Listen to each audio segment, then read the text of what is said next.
The Arabian Nights in New York, read by Dave Marsland of Cardiff Theosophical Society. This piece is an extract from Episodes from an Unwritten History by Claude Bragdon, published in 1910. The Arabian Nights in New York.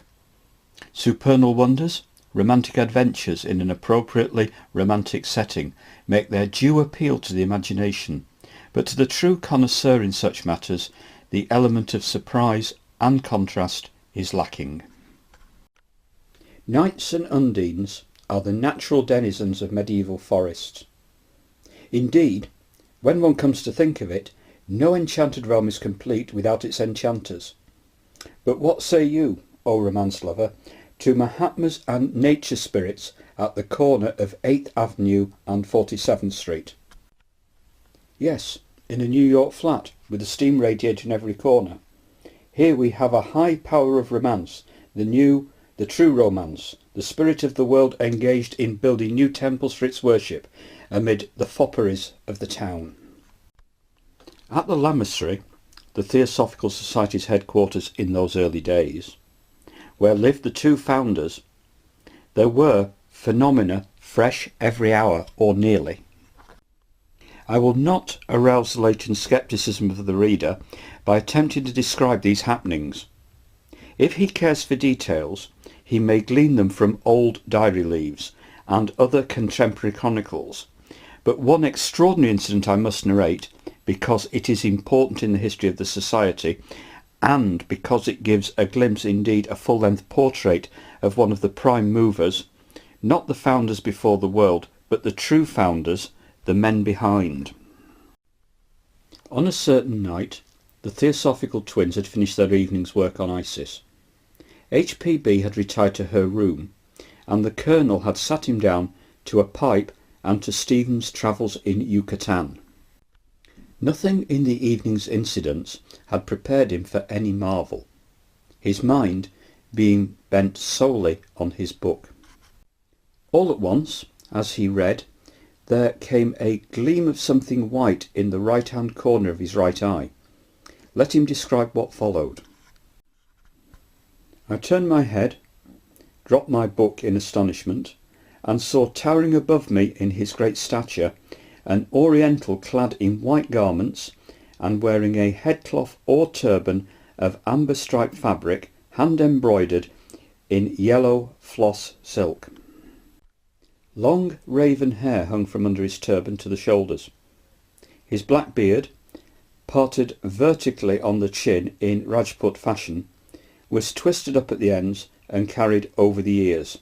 His eyes were alive with soul fire, eyes which were at once benignant and piercing in glance, the eyes of a mentor and a judge, but softened by the love of a father who gazes on a son needing counsel and guidance. He was so grand a man, so imbued with the majesty of moral strength, so luminously spiritual, so evidently above average humanity, that I felt abashed in his presence and bowed my head and bent my knee as one does before a god or a godlike personage.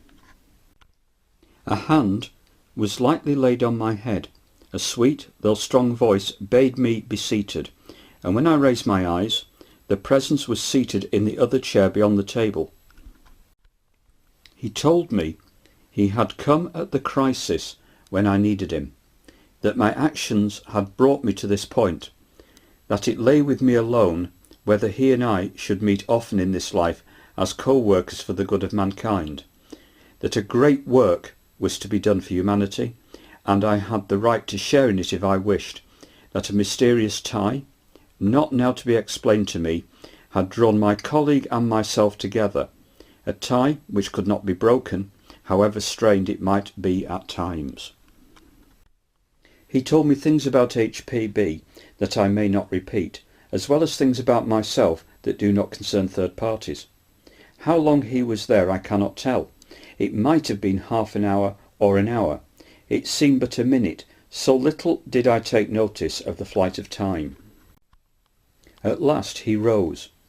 I wondering at his great height and observing the sort of splendour in his countenance, not an external shining, but the soft gleam, as it were, of an inner light, that of the spirit. Suddenly the thought came into my mind, what if this be but hallucination? What if HPB had cast a hypnotic glamour over me? I wish I had some tangible object to prove to me that he really has been here, something that I might handle after he is gone.